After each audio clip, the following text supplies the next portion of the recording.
Only IAS. स्वागत है आप सभी लोगों का प्रीलिम बूस्टर न्यूज डिस्कशन में। आज 2 अप्रैल 2022 है, तो आइए देख लेते हैं कि ऐसे कौन से इंपॉर्टेंट आर्टिकल्स हैं जो आज हमें कवर करने हैं। हमारा फर्स्ट आर्टिकल प्रेसिडेंट रूल के बारे में है। वेस्ट बंगाल में प्रेसिडेंट रूल को इंपोज करने की मांग तेज होती जा रही है। बीरभूम में जो इंसिडेंट हुई, जो बहुत ही दुखद घटना घटित हुई, जिसमें 10 लोगों की जान गई, जिसमें 2 बच्चे भी शामिल थे। बात करते हैं प्रेसिडेंट रूल के बारे में। प्रेसिडेंट रूल का मतलब यह होता है कि स्टेट गवर्नमेंट हो जाती है सस्पेंड और वहां पर जो डायरेक्ट रूल है सेंटर का वो स्टैब्लिश हो जाता है।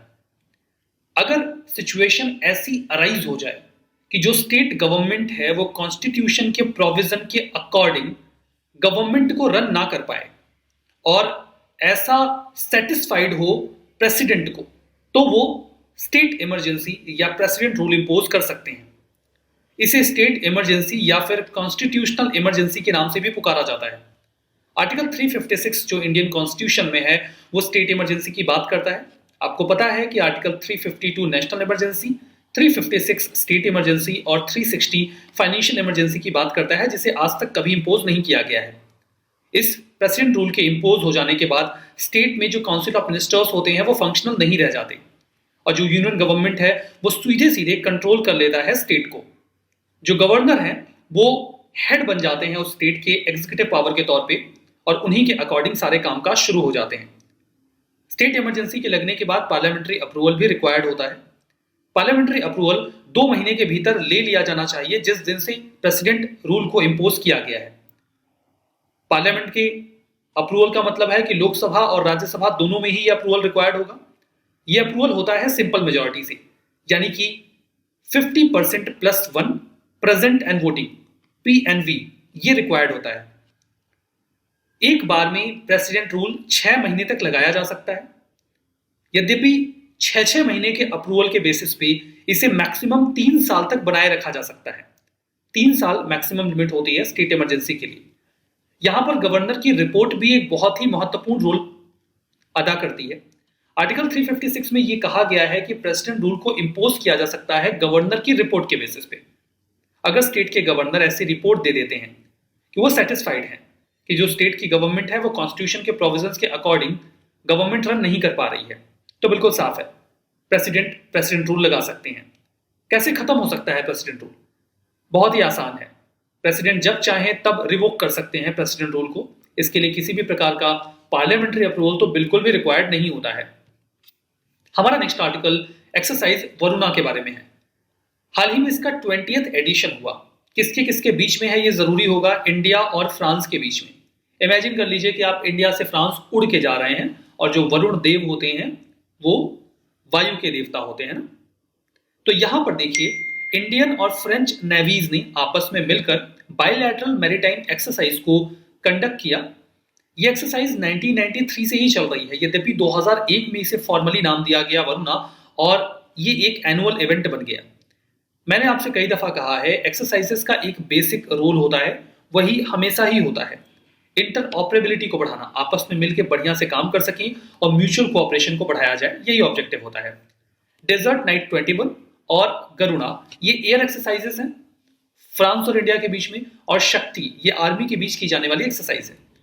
हमारा नेक्स्ट आर्टिकल जियो हेरिटेज साइट्स के बारे में है। हाल ही में जियोलॉजिकल सर्वे ऑफ इंडिया ने आइडेंटिफाई कर लिया है 2 नई जियोलॉजिकल हेरिटेज साइट्स को। जियोलॉजिकल हेरिटेज साइट्स को डिक्लेयर करने का राइट इंडिया में जियोलॉजिकल सर्वे ऑफ इंडिया के पास ही होता है और इन दोनों साइट्स के एडिशन के बाद भारत में जो जियोलॉजिकल हेरिटेज साइट्स हैं, या फिर आप इन्हें शॉर्ट में जियो हेरिटेज साइट बोल सकते हैं, इनकी संख्या बढ़ के हो गई है 34। तो पहले ये 34, 32 हुआ करता था और ये 2 नई साइट्स जो ऐड की गई हैं ये मिलने के बाद बन चुकी हैं 34। जियो हेरिटेज साइट्स ऐसी साइट्स को कहा जाता है जिनकी कुछ जियोलॉजिकल वैल्यू हो, वो कल्चरल फॉर्म में सिग्निफिकेंट हो, रिसर्च एंड डेवलपमेंट के पर्सपेक्टिव से बहुत ज्यादा इंपॉर्टेंट हो, अर्थ के इवोल्यूशन या अर्थ की हिस्ट्री को लेकर हमें अच्छी जानकारी देते हो। ऐसी साइट्स को हम जियो हेरिटेज साइट के तौर पे रिकॉग्नाइज कर लेते हैं। Geological survey of India parent body होती है ऐसी साइट्स को रिकॉग्नाइज करने को लेकर। वो एफर्ट्स लगाते हैं कि ऐसी साइट्स को न केवल आइडेंटिफाई किया जाए बल्कि प्रोटेक्ट भी किया जाए।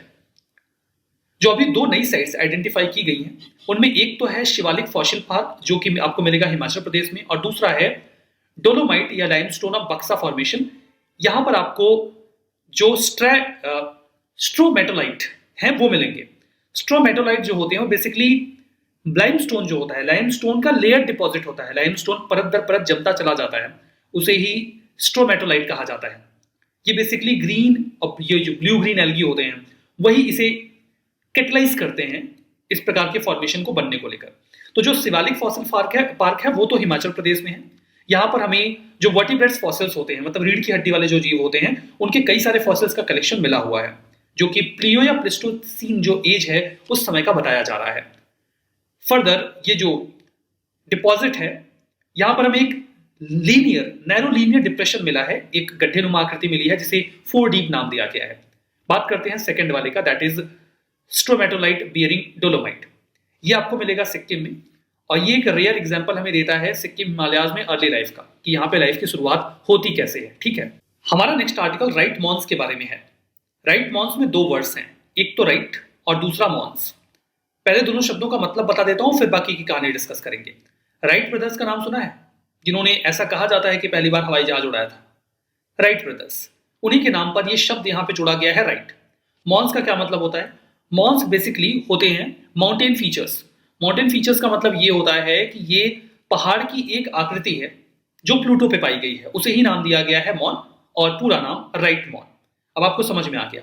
नासा का एक प्रोब है, या फिर you can say new horizon probe जो है, जो यूनिवर्स को एक्सप्लोर कर रहा है, उसने प्लूटो को लेकर कुछ फाइंडिंग्स अभी हाल ही में रिवील की हैं। जो प्रोब है यानी कि न्यू हॉरिजन, वहां पर उसने आइसी लावा का एक फ्लो आइडेंटिफाई किया। मतलब लावा गुजरा होगा, ऐसी आकृति बनी हुई थी और आइस कवर्ड हमें ऐसा मिला है वहां पे। मान्यता यह है कि यह आकृति जो है वो 1 बिलियन साल से ज्यादा पुरानी नहीं है। फाइंडिंग्स ये भी बताते हैं वहां पर एक विशेष प्रकार का माउंटेन फीचर हमें दिखा है जिसे राइट मॉन नाम दिया गया है। नासा का जो न्यू हॉरिजन है ये 2015 में काफी क्लोज से गुजरा था प्लूटो के, उसी समय की फाइंडिंग्स हमारे पास आज अवेलेबल है। राइट मॉन एक माउंटेन फीचर है, प्लूटो के ऊपर इसे पाया गया है। इसे न्यू हॉरिजन टीम ने राइट ब्रदर्स के नाम के ऊपर राइट मॉन नाम दे दिया है। राइट मॉन अगर एक माउंटेन फीचर है तो ये किस प्रकार का फीचर है? इसमें सपोज करिए ये जमीन है, ठीक है, तो जमीन से लगभग 4 से 5 किलोमीटर की हाइट पर ऊंचा एक पहाड़ नुमा आकृति हमें मिलेगी, जिसके सेंटर में हमें मिलेगा एक डिप्रेशन। ठीक है, ये डिप्रेशन 40 से 50 किलोमीटर चौड़ा होगा। इस प्रकार की आकृति हमें मिली है। ठीक है, तो मतलब ये तो हाइट जो है वो 4 से 5 किलोमीटर की मिलेगी। ये पूरा एरिया 150 किलोमीटर के आसपास का हो सकता है, और बीच में हमें एक डिप्रेशन मिलेगा जो 40 से 50 किलोमीटर का होगा। इस प्रकार की आकृति को ही कहा गया राइट मॉन। साइंटिस्ट का ये मानना है कि आकृति जो दिखी है ये 1 या 2 बिलियन साल से ज्यादा पुरानी नहीं है, और ये एक वॉल्केनिक स्ट्रक्चर है। यहाँ पर may be kind of crater, आपको लग रहा होगा ना कि बीच में वॉल्केनो का एक क्रेटर बना हुआ है, तो ऐसी आकृति हमें वहां पे दिखी है। हमारा जो नेक्स्ट आर्टिकल है वो नानर ऑयल रिफाइनरी के बारे में है। यूनियन मिनिस्टर धर्मेंद्र प्रधान जी ने भी ये कहा कि महाराष्ट्र की सरकार इस ऑयल रिफाइनरी को वापस से चालू करने को लेकर विचार कर रही है। इस प्रोजेक्ट को रोक दिया गया था 2019 के इलेक्शंस के पहले, हालांकि इसके रीजंस प्योरली पॉलिटिकल थे। देखिए, महाराष्ट्र में ये मुंबई है, और यहाँ उसके काफी साउथ में आपको यहाँ पे मिलेगा नानर। रत्नगिरी जो ऑयल रिफाइनरी है उसका जो फॉर्मल नाम है वो नानर में लगाई जा रही थी, तो इसलिए उसे नानर ऑयल रिफाइनरी भी कहा जाता है। ये जो प्रोजेक्ट है इसे Ratnagiri refinery and petrochemical limited ये इस पूरे प्रोजेक्ट को हैंडल कर रहे थे। एशिया की बिगेस्ट ऑयल रिफाइनरी बनने वाली थी अगर ये बन जाती है पूरी तरीके से। तो नानर जो विलेज है रत्नगिरी डिस्ट्रिक्ट में, जो कोस्टल कोंकण रीजन है, वहां पे ये प्रपोज्ड है कि वहां पर ये ऑयल रिफाइनरी हम लगाएंगे। इस ऑयल रिफाइनरी में बहुत सारे स्टेक होल्डर्स इन्वॉल्व हैं। ये ज्वाइंट वेंचर होना है इंडियन ऑयल का, भारत पेट्रोलियम का, हिंदुस्तान पेट्रोलियम का, सऊदी अरेबिया की एक कंपनी है एरामको, और यूएई की जो कंपनी है नेशनल ऑयल कंपनी, ये सब मिलकर इस ऑयल रिफाइनरी को लगाने वाले थे। जो प्रोजेक्ट है इसे सेंट्रल महाराष्ट्र की सरकार ने 2014 में अप्रूवल दे दिया था। उम्मीद ये थी कि 3 लाख करोड़ का इन्वेस्टमेंट आएगा, 1 लाख लोगों को जॉब मिलेगी। लेकिन 2019 में जब असेंबली इलेक्शंस स्टार्ट हुए और लोकसभा के इलेक्शंस, उसके पहले बीजेपी और शिवसेना में एक टसल शुरू हो गया। पॉलिटिकल रीजन से एक्सप्लेन कर रहा हूं मैं आपको। चूंकि वो जो रिफाइनरी लग रही है उसकी बेसिस पे कई सारा जो हेक्टेयर एरिया है वो यहाँ पे उस रिफाइनरी के बेसिस पे आ जाएगा, कवर हो जाएगा। तो जो वहां के लोकल्स हैं, ग्राम पंचायतें हैं, वो उसका विरोध कर रहे हैं। शिवसेना के ऊपर प्रेशर था कि अगर वो इस प्रोजेक्ट को कंटिन्यू करवाते हैं तो लोग उन्हें वोट नहीं करेंगे या उनको अपोजिशन फेस करना पड़ेगा, विरोध झेलना पड़ेगा। तो उन्होंने बीजेपी से कहा कि हम आपके साथ प्री पोल अलायंस केवल तब करेंगे जब आप इस पूरे प्रोजेक्ट को रोक दोगे, हाल्ट कर दोगे। उसके बाद वहां के उस समय जो चीफ मिनिस्टर थे देवेंद्र फडणवीस जी, उन्होंने फाइनली इस प्रोजेक्ट को रोक दिया। ये पॉलिटिकल रीजंस की वजह से रुका था और एक बार फिर से इस पे चर्चा चल रही है कि इसे हम वापस से रिवाइव कर देंगे। जो हमारा नेक्स्ट आर्टिकल है वो सनफ्लावर के बारे में है। Ministry of agriculture and farmer welfare ने फोकस किया है कि अब वो जो एरिया और प्रोडक्शन है सनफ्लावर का उसे प्रमोट करेंगे। देखिए, यूक्रेन और रशिया का वॉर चल रहा है, आपको कई सारी घटनाओं का जो प्रीटेक्स्ट है वो यूक्रेनियन जो रस्तो यूक्रेनियन वॉर है उसमें मिल जाएगा। जो सनफ्लावर का प्रोडक्शन और एक्सपोर्ट होता है वो मेजरली होता है यूक्रेन से और रशिया से। दोनों इस समय वॉर में है, मतलब वहां से जो सप्लाई चेन है वो डिसरप्ट हो गया है। तो कई सारे अन्य देश सनफ्लावर को लेकर अपने प्रोडक्शन को बढ़ाने की कोशिश में है, इंक्लूडिंग इंडिया। साइंटिफिक नेम है हेलियंथस एनुअस एल। सनफ्लावर को आप आम बोलचाल की भाषा में सूरजमुखी बोलते हैं। ये ऑयल सीड क्रॉप है इंडिया में। सनफ्लावर की एक खास बात होती है, ऐसा बोलते हैं कि जो सन का डायरेक्शन है उसको फॉलो करता है। मतलब जैसे जैसे पूर्व से पश्चिम की ओर सन जाता है वैसे वैसे अपना डायरेक्शन चेंज करता रहता है। वैसे ऐसे बोलते हैं कि ये सन के डायरेक्शन को फॉलो करता है। मैं कई बार सनफ्लावर की फील्ड में गया हूँ, वहां पे मुझे कई सारे फूल ऐसे दिखते थे जो कि सन के डायरेक्शन के अपोजिट होते थे। तो मुझे उन्हें देख के बड़ा बुरा लगता था। मुझे लगता था भाई आप ऐसा मत करो, आपको बोला गया है कि सन के डायरेक्शन को फॉलो करो तो फिर करो, क्यों नहीं करते हो? बट ठीक है, वो नहीं करते, हो सकता है उनका मन ना करता हो या वो डिसेंटिंग फ्लावर्स हो, यू कैन से। जो सनफ्लावर है वो सोर्स ऑफ वेजिटेबल ऑयल होता है पूरी दुनिया में। कुकिंग पर्पसेस से इसका इस्तेमाल किया जाता है। सनफ्लावर के सीड्स में 48 टू 53% एडिबल ऑयल में मिल जाता है। यूक्रेन और रशिया सनफ्लावर के जो बड़े प्रोड्यूसर्स हैं उनमें काउंट किए जाते हैं। यूक्रेन रशिया मिलकर दुनिया का 60% सनफ्लावर ऑयल जो उसके ऑयल प्रोडक्शन होता है और उसका एक्सपोर्ट होता है उसको कवर करते हैं। इंडिया में भी कई सारी जगहों पे इसे उगाया जाता है, जैसे कि कर्नाटका, महाराष्ट्र, आंध्र प्रदेश, पंजाब और हरियाणा। 10 से 12% या 220 से 230 लाख टन की नीड होती है हमारे यहाँ। डोमेस्टिक डिमांड है कुकिंग ऑयल की सनफ्लावर में, उसको हमें इंपोर्ट करना पड़ता है। 90% जो इंडिया का सनफ्लावर ऑयल का रिक्वायरमेंट होता है वो इन्हीं दो देशों से कवर होता है, 70% यूक्रेन से एंड 20% रशिया से। तो अब चूंकि यहां से सप्लाई डिसरप्ट होगी तो हमें कुछ और एवेन्यूज तो देखने पड़ेंगे। हमारा नेक्स्ट आर्टिकल ड्रिप प्रोजेक्ट के बारे में है, या शॉर्ट में से ड्रिप बोलते हैं, dam rehabilitation and improvement project. अभी न्यूज में ये निकल के आया है कि एशियन कंट्रीज में इंडिया सबसे ज्यादा फ्लड मोर्टेलिटी वाला देश है। मतलब यहाँ पर फ्लड से होने वाली मौतें सबसे ज्यादा होती हैं। हर साल कई सारे लोग फ्लड्स में अपनी जान गंवा देते हैं। 2012 में सेंट्रल वाटर कमीशन ने वर्ल्ड बैंक की मदद से ड्रिप प्रोजेक्ट को स्टार्ट किया। जो ड्रिप है इसके माध्यम से हम डैम्स की सेफ्टी और ऑपरेशनल परफॉर्मेंस को बढ़ाने की कोशिश कर रहे हैं। डैम सेफ्टी इंस्टीट्यूशनल सेटअप तैयार किया जा रहा है ताकि डैम को और स्ट्रेंथन किया जा सके।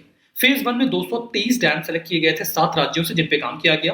फेज 2 और फेज 3 के लिए वर्ल्ड बैंक और AIIB ने यानी कि एशियन इंफ्रास्ट्रक्चर इन्वेस्टमेंट बैंक ने फंड कर दिया है। 10 सालों तक ये पूरा प्रोजेक्ट चलने वाला है, अप्रैल 2021 से 2031 के बीच में, जहां पे डैम्स की सिक्योरिटी पे काम किया जाएगा। देखिए, आज सेशन में थोड़ा डिले हो गया था तो गवर्नमेंट स्कीम मैंने ऐड नहीं की है, हम मंडे से फिर से ऐड कर लेंगे, तो आप लोग इस पे नाराज मत होइएगा, ठीक है। चलिए, प्रेसिडेंट रूल पहला स्टेटमेंट है, इसमें स्पेशल मेजोरिटी रिक्वायर्ड होती है। दोनों हाउसेस की गलत है, मैंने आपको बताया था, सिंपल मेजोरिटी रिक्वायर्ड होती है। एक्सरसाइज वरुणा इंडिया और फ्रांस के बीच में, ये तो सही बात है। जियोलॉजिकल सर्वे ऑफ इंडिया, ये अटैच्ड ऑफिस है ministry of earth and science का, ये स्टेटमेंट गलत है। वैसे इस स्टेटमेंट की जानकारी हमारे सेशन में नहीं है, तो ये मैं आपके लिए सवाल बना देता हूं। आप मुझे बताइए कि जियोलॉजिकल सर्वे ऑफ इंडिया किस मिनिस्ट्री के तहत आता है, तो ये जवाब आप मुझे कमेंट बॉक्स में दीजिएगा, ठीक है। Sunflower, India largest producer sunflower का साफ साफ गलत है, अभी तो डिस्कस किया था, यूक्रेन और रशिया है। डैम रिहेबिलिटेशन इंप्रूवमेंट प्रोजेक्ट 2012 में इसे लॉन्च किया गया सेंट्रल वाटर कमीशन की तरह, ये तो सही बात है। आज का सेशन यहाँ पे समाप्त होता है। बहुत बहुत धन्यवाद।